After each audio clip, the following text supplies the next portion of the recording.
Zdaj pridobivajo gradbeno dovoljenje za izgradnjo vrtca, ki bo imel 20 oddelkov. Gre za veliko naložbo, ki je z vsemi stroški ocenjena na skoraj 5 milijonov evrov.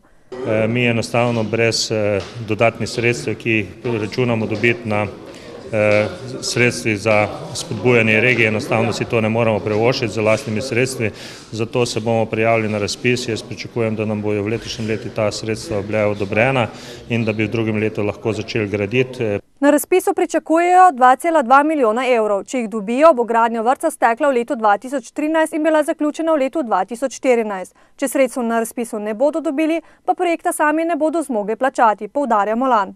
Kljub temu, da nismo zadolženi, bi si težko zadolžili 5 milijonov za ta vrtec, vendar definitivno upam, da bo. Seveda to ne pomeni zdaj, če bo malo manj kot 2 milijona, pa 2 milijona to še je, vendar brez teh evropskih sredstev v tem trenutku se ne upamo začeti tako velike investicije, ker ti to bi lahko prineslo resne probleme potem pri likvidnosti, pri gospodarnosti. Poleg novega vrtca nameravajo sicer v Brežicah ohraniti še lokacijo na Maistrovi 4.